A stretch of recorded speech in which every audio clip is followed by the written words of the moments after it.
そうね、だいぶ前でしたね。私、中東のラッセルハイマという、海辺で瞑想してた時にね、やがて世界が、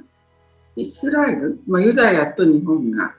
こう、仲良くなった時にね、世界平和への一つの窓が開けますね、みたいなメッセージを受けたんですね。だから、マサさんのイザヤのアニメですか？あれずっと拝見してて、すごく興味を持って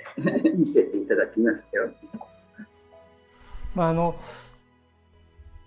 まあ、悲惨な状態に世界があった中で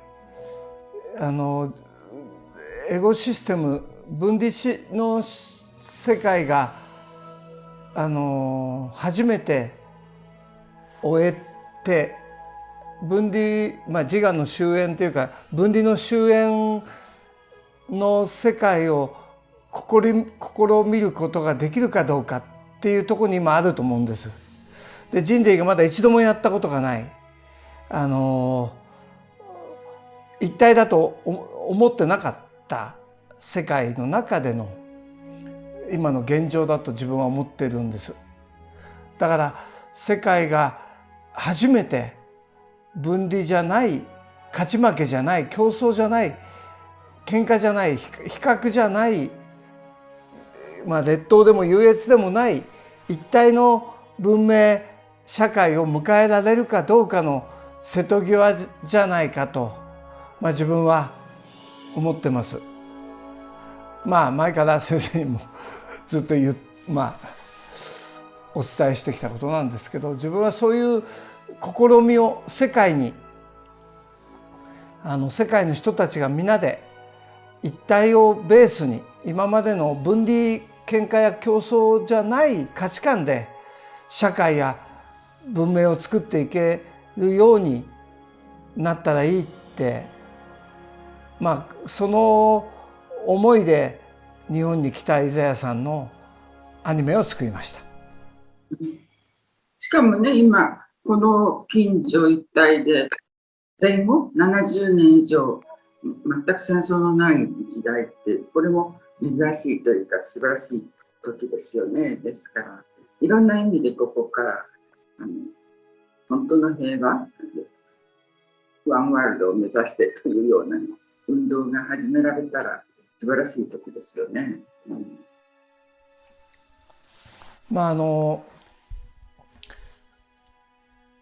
世界がその競争とか比較とか戦いっていうのは素粒子的に今まで分子といって分かたれた子というふうに書くんですけど、日本語では分子の世界だったと思うんです。もう全部が分かたれて見えて、五感も目も分かれて見えますので、でも最先端の科学が、量子力学が一体であること、また想念の世界であること、意識の世界であることを発見して、ここ100年ぐらいになるんですが、その一体の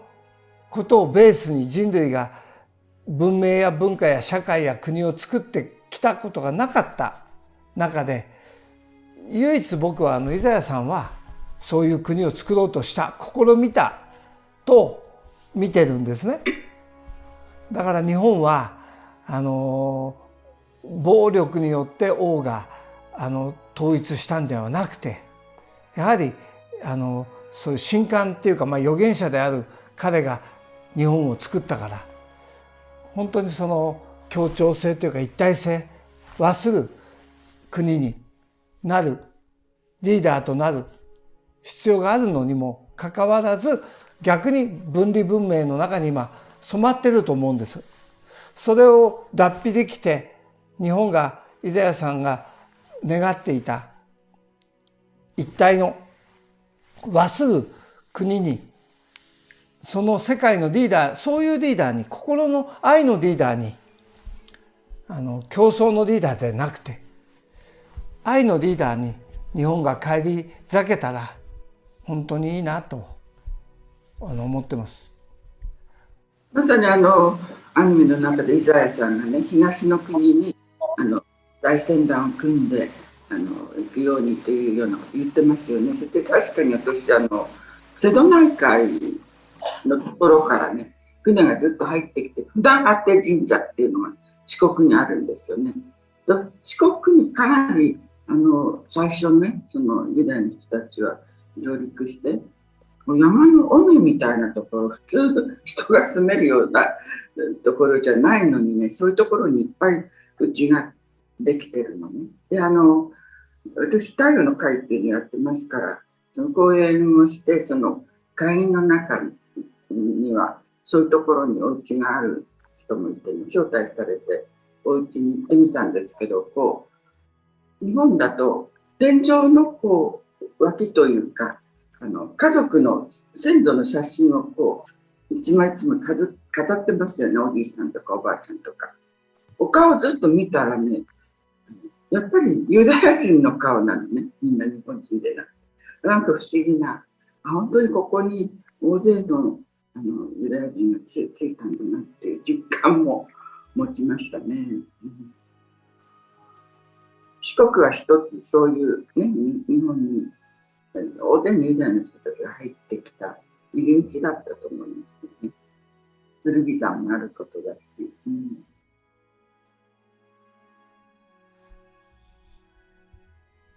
今日は後ろには楽しん線の映画が出てます後ろに。まあやっぱり前も対談させていただいた時にも先生にお願いしたように、何しろ今までの誰が悪いとか誰のせいだとかじゃなくて、やはり分離社会、分離の価値観で文明や社会が生まれてきた歴史ですから、やはりそういう宗教性というか精神性というか、そういう人たちしか一体性のことに関しては科学的に分かってたわけじゃないので、そういう精神性の高い人たちしか一体性に気づけなかったんだけども、今はその量子力学によって全てが実は何かの想念でできている。それは神の想念というのが一番分かりやすいことですが、創造の主体の想念で全てが万物ができている、森羅万象ができている、全部同じものでできていて一体なものでできているということが科学的に分かった100年なんです。だから人類は新しい、今までは分かたれてるから競争とか比較もいいんだ、ちょっとなんていうか切磋琢磨した方がいいんだという文明だったと思うんですね。でそういうところでちょっと殺してもいいか、やっつけてもいいか、盗んでもいいか、奪ってもいいか、支配してもいい、そういうのが正しいというような価値観だったんですけど、これ量子的にはおかしい。要は科学的にはもう今や一体の者同士が争う、体の中が戦い合う、心臓や肺が戦い合うというのがおかしいということのようにですね、新たな文明、人類が体験したことがない分離じゃない文明、分かたれは事実じゃないという価値観のもとにみんなが学んで、子どもたちも学べて、みんなが一体物だっていう気づきの中でですね、社会が生まれる時代が来てほしいなと。でそれをね、先生にもこの前回もお力添えをと、その中で一番それに目覚めやすいのは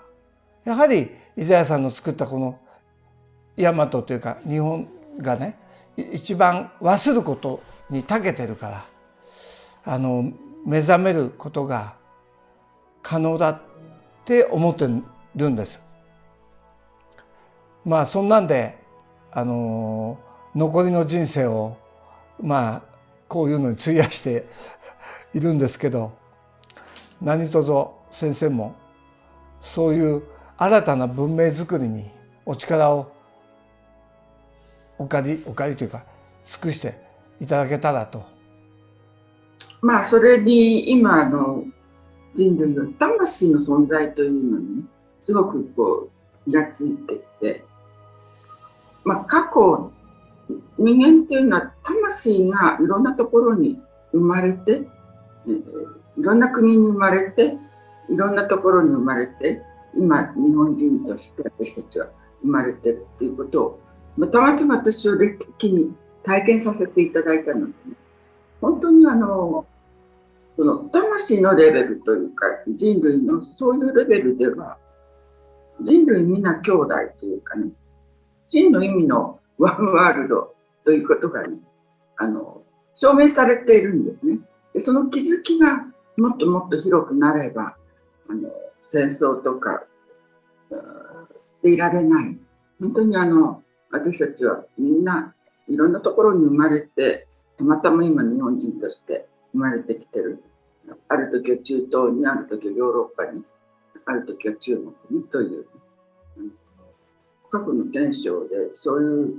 ものを体験してきたことも私は覚えて見せられておりますのでね、本当にそういうことがみんな分かってくれば、戦争なんかしていられない。私たちはみんな人類みんな兄弟というか、自然にいつの日かこの地球上にワンワールドを求めて、ね、地球人類という一つのそれを目指してこれからは、ね、世界各国の平和にそれを目指していけるような時代、そういうものの訪れをね、私たちは作っていく、すごく大切だと思いますね、この時期。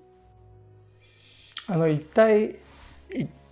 まあ10回っていうのがあるじゃないですか。例えばまあ殺す中で奪う中でとかいろんなまあ騙す中でみたいなのの最初に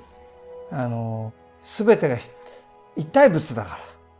ていうのがないと、なんで敵をやっつけちゃいけないんだ、なんで敵を殺しちゃいけないんだ、なんで敵を支配しちゃいけないんだってなるじゃないですか。だからそれがね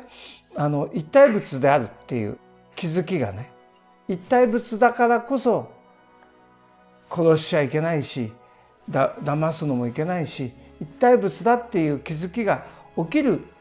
きなきゃいけない時代だと自分は思ってるんです。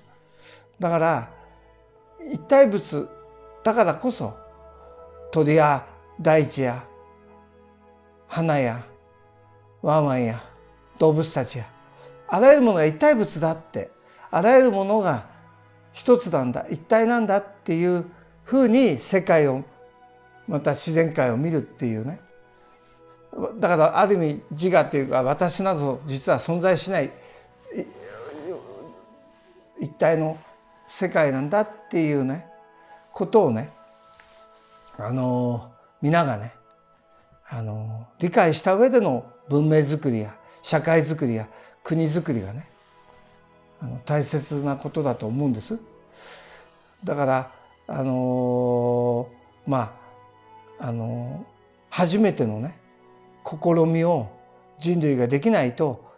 やはりね殺したり支配したりうぬぼれたり過信したり、また人を殺めたり、またいろいろとねこの世界のようにねなってしまうと思うんです。その辺のことがこれからすごいスピードで目覚めないと人類がここに今究極の状況に来てますから、世界はねもう終わってしまうというか、でそういう支配したり殺したりやっつけたりいろんなことをした側の人もね、自らを愛せない、自らを罰する、それも怖いことで、その人たちも含めて世界が自らを罰するようになってはならないなと心配してます。こういうコロナのね、今のこういう時期に時間的に随分こう余裕を与えられてるし、うちに閉じこもってる時が長かったこともあって、普段見れないようなね、テレビでの映画とか、その海底の中の生活とか、あるいはその山奥の中、森林の中の動物たちの様子とか、海底の魚とか、いろいろなそういうのをこう見せられている中でね、本当にこう一つ一つが生かされているっていうね、宗教関係なく、その神の存在っていうか、something great というか、その存在なくしては考えられないような世界をね、自然にこう見せられている中で、なんてこの地球上にこう生かされてるだけでも今すごいことなんだなというね、ことを感じさせていただいて、動物もアリの一匹にしても一生懸命生きてるんですよね。で、海の中でもいろんな魚、いろんな生き物が食べたり食べられたりしながら、山奥でも鳥とかいろんなものがね、すごく激しく生存競争しながら生きてる様をね、ずっと見せられて、すっごいことなんだなというふうに生かされてるっていうだけでも本当に素晴らしいことなんだなっていうのをこうしみじみとね感じさせられた数ヶ月でしたね、ここのところ。動物やいろんなものが食べ合ってるっていうふうな言い方もあるんですけど、実はその身を提供し合う一体の世界だから、みんなが人間も含めてみんな身を提供し合うような、助け合うような一体として一個だから、それぞれ部分とか自我とか分かたれてみるとなんか競争したり食べ合ってるように見えるんだけれども、実はみんなが一体物として機能しているという宇宙の断りというか仕組みがね、あると思うんです。だから人類はそれを自我で見たために分かたれて見えて、それで競争や喧嘩や戦っているように見えるんだけど、実は一体物として見ると互いに身を提供し合う美しい世界で、今までの世界中の宗教のいろんなものがありますが、一体物だというものをだからこそイザヤさんの考えも一体物だからこそ殺したり支配したり騙したりしないで民を愛しみ、みんなを他と見えるものを大切にし、そうやって生きるということをですね、これからやっぱり世界中のあらゆる人たちが気づいて取り入れて、その一体性というかね、それはニューエイジ的にはワンネスというんでしょうけど、そういうものを取り入れた。だから他を大切にする、他ではないから、そういう社会を、そういう文明を作んないと、必ず人は分かたれを信じている限り、自我を信じている限り、自我の釈迦が言ったみたいに無我一体、自我の終焉を心にしっかり抱きしめて、それであらゆるものを構築する時が来たと、つくづく思ってるんですが、それでいいでしょうか。今のユダヤ人はね、イスラエルにいるユダヤ人はイザヤさんのことをどんなふうに思ってらっしゃるのかしらね。やっぱりユダヤの人たちだ、キリスト教の方々もユダヤ教の方々もイスラム教の方々にとっても、イザヤさんは2680年前の価値観を日本に残してます。だからその後捕囚とかバビロン捕囚とか、あとアッシリア捕囚で傷ついた、辛かった、苦しかった、皮剥がれたとかもう侵されたとか、いろんなそういう悲しみの前後関係があって、イザヤさんはそういう目に遭ってないので、だからそのまんま日本に来てますから、忘ることを、その原点ですね、トラの原点を持って日本に来られて、そのトラの原点っていうのが一体性で、その元は僕は色即是空、要はラムーの霊感の書だと感じてはいます。だから形もない色もない全て一体の未知なる神秘なる世界だというのをムーが言って、その後ムーに関してもいろんな嘘だなんだっていう話はありますけど、僕はムーがマントラなのでこれは本当のことだと思ってるんですね。だからそういう意味では先生が今おっしゃられたいろんな方たちがイザヤさんをどう思ってるかといったら、一番ニュートラルに思ってると思うんですよ。これはイエスさんとかになってくるとそれぞれ価値観がまた違ってくると思うんですが、イザヤさんというトラについてはイスラムの人もキリスト教の方々もユダヤ教の方たちも受け入れられるニュートラルな存在だと。でそのニュートラルな2680年ほどの頃のトラの価値観が日本にあるんですね。そういう伝承や口伝やまたそういう書物が日本にはあるんです。それが淡路神代にはあります。でそれが2680年前のトラの内容だと僕は思います。それは全てが忘ること一体なんだと。量子力学を今の時代にやっと意識で全部できてる、一体でできてる、意識で想念でできてるっていうのが今はやっと分かったのに、もっと前あんな昔の人がそれを分かってる。それは縄文の人たちも一体だって知ってる。そのもっと前のムーが知っている。で縄文っていうのは最近つけた名前ですから、あれムーの民ですね。でそれがそういう人たちが一体だって知ってる。要は量子力学的価値観を持って彼らは社会を構築してた。だから昔の科学はすごく進んでたと思うんです。だから我々は今それを科学によって全てのものが物質でできてない、意識でできているっていう科学的にもう分かっていて、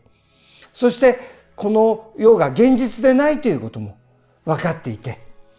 それを古代の人はもう分かっている人たちがいて、イザヤさんはそれを理解している。トラの時代2680年前はそうだった。しかしその後皆戦争によって苦しんで、戦いや競争の中で苦しんだ、辛かったというふうになっていて、その苦しくて辛いところから生まれた価値観が自らを苦しめるというふうになってるんで、その同胞を救わないといけないっていう価値観がですね、イザヤさんにはあったと思います。そういうのがいろいろと残っているので、だから今の現ユダヤの同胞ですね、そういう人たちが競争や喧嘩や戦いで自らを責め、自らを人を支配したり偉くなったりしないとやられてしまうという恐怖や、そういうものは癒されていくものだと思います。それが世界中を癒して、戦いを終えて、支配を終えて、そういうものが病んだ世界を作るのがイザヤさんの遺言だろうと思うし、そういう残してきた民の痛みを思いやって、それで彼らを癒したいと、死してなおいろんな人間を使って彼は救いたいと願っているんだと思います。でそれをきっと感じる、分かってみんなくれて、世界の宗教の方たちも本当の一体性に戻って、皆が先生さっきおっしゃったみたいに共に兄弟、いやもっと親しく一体物として機能してくれる日が来たらいいなというふうに思います。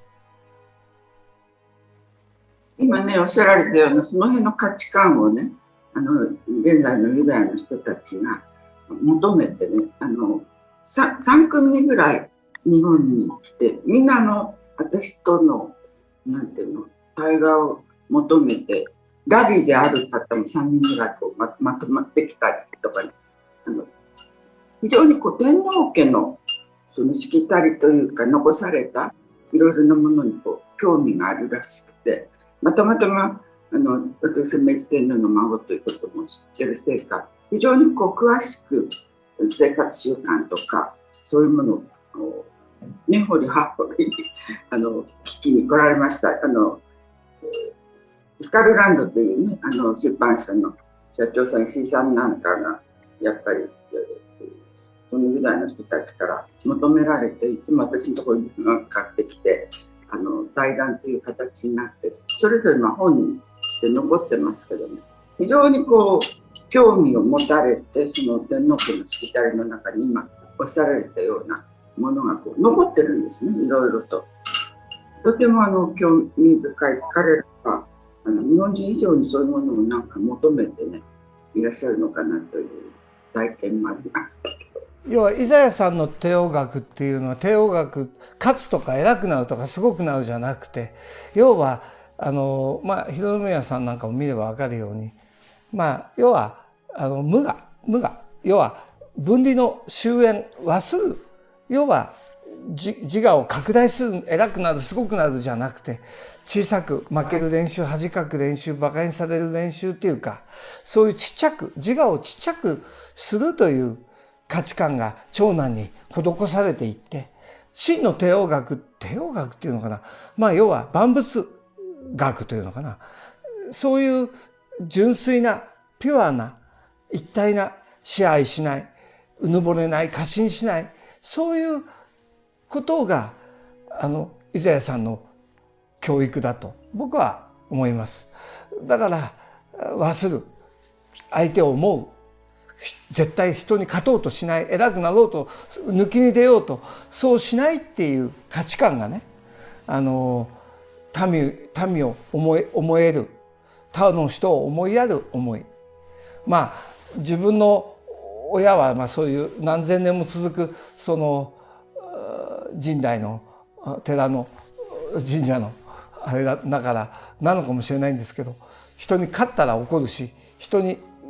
うぬぼれたり過信したりしたらひっぱたかれるし、人に勝とうと徒競走で勝ったり、要は人を思いやらないことを叱るという人だったんですね。だからだから今こんなことやってんだと思うんですけど、要は僕の音楽をですね、今の天皇浩宮さんとかそういうのも好いてくれて、上皇が皇室アルバムの音楽、僕15年ぐらい音楽を使ってもらってましたんでね、多分好きなんだと思うんですね。そういうちっちゃく、自我がちっちゃくなることがね、お好きだと思うんです。やっぱりそれは今先生おっしゃられたみたいな教育がね、そのイザヤさんの教育がね、血とかそういうのはもういろんなことがあるから分かんないと思うんですけども、そのことよりも教育がね、教育っていうのかな、価値観が自我の終焉、要はノーマインド一体だから、でっかい一人の世界だと、神のでっかい世界だっていうのがね、本当のトラだと思うんです。でそれを保つことで、立派なねメシアとか預言者の人とかね、イザヤさんのような立派な人がたくさん生まれていくっていうね、でこれが分離で喧嘩で競争だと、滅び、自らを嫌い、自らを罰し、というね価値観がね古代から日本にはあります。で伝承にもあるし、書面にもなってます。だからそういう価値観がイザヤさんが残した、それが多分天皇家の方も僕はそこはよく分かりませんけど伝わっているんだと思うんです。だから暴力によって勝った王ではないですから、暴力とか喧嘩とか戦いでなったんじゃなくて、イザヤさんがなったという、イザヤさんからスタートしたということは神官、預言者、神に仕える者がなったんだから、争いとか戦いをとことん好まない。武将の人たちもいましたから、女子族の人たちだっていたんで、それは簡単に暴力なしっていうふうにはなんなかったでしょうけど、イザヤさんはそういうふうに必死にそのことを伝え、当時のトラの価値観をですね伝えたし、だからそれが残ってるし、空海においても色即是空になってるし、で空海が中国に行った時に町というか都は景教の都だから、キリスト教っていうか、ある意味ユダヤ教というか、そういう価値観、それはある意味縄文の価値観だと僕は思いますが、色即是空の価値観、これは無の霊感の書の形もない色もない、この世は空であり現実でない、この世は想念でできているという今の量子力学とぴったり合ったことを何万年も前に言ってるんですね。やっぱりそういう凄さが日本にはあると思うんです。だからこの一体性で自我の突起、自我の要はよく日本では先端方式とか言うけど、協調性とか自分が突起するとか偉くなるとかすごくなるんじゃない科学性というか、それが世界に輸出できる、僕は唯一のことだと、勝手に思っていてすみません。そんな感じでございます。先生に分かってほしい。今のねお話を伺って、マスさんの先祖がやっぱり神社であったっていうことも含めてね、その日本の神社とユダヤの神社ってそっくりなんだそうですね。いろんな意味で。時計屋さんにも私会ったことあるんですけど、時計屋さんが日本に来ら神社を見たとき、なんかユダヤの神社に来たっていうね、そういう深い感動を覚えましたっていうことを言ってらっしゃる。今時計屋さんニューヨークにいらっしゃるわけだけど、本当にこういうところになんかつけたり、神社の服装からしてね、そっくりなんだそうですね。なんか垂らしてとか、だから古い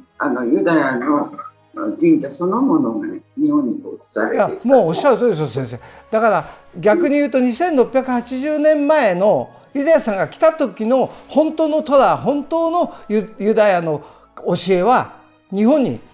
残ってるわけです。その後からね、痛い目にあったりひどい目にあったりすごい辛い思いした価値観になってる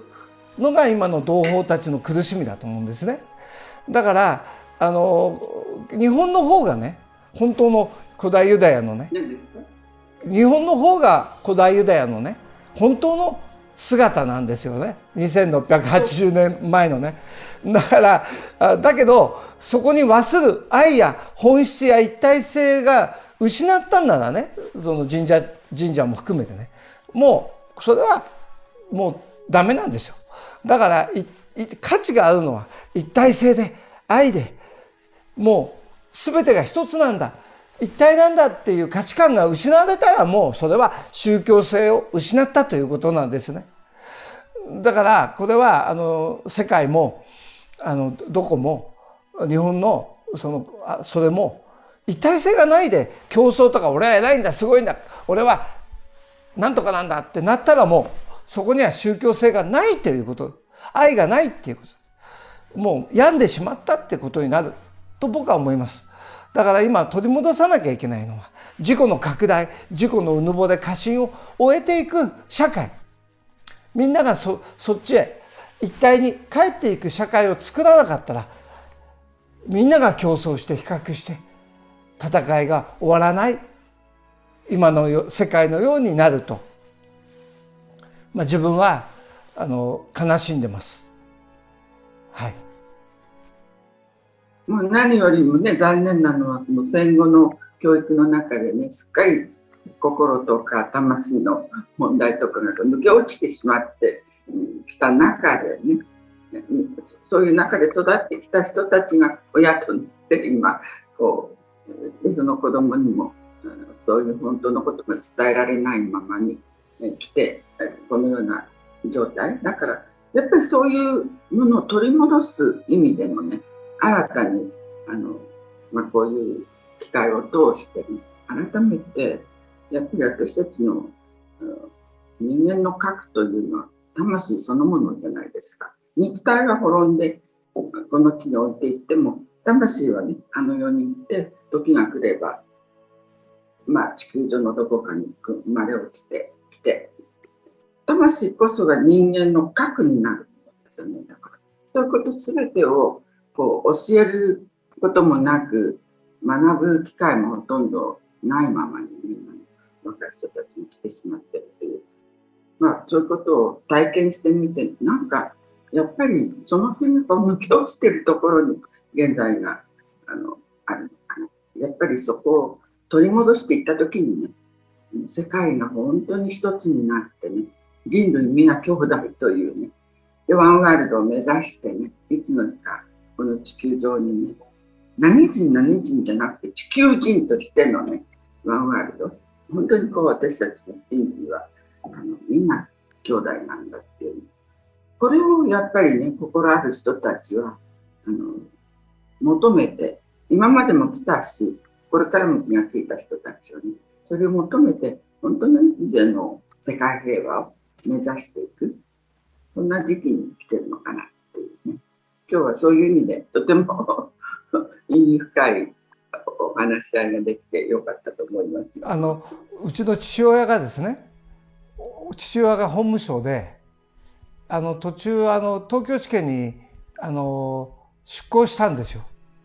でその時に取り調べとかにも参加してね、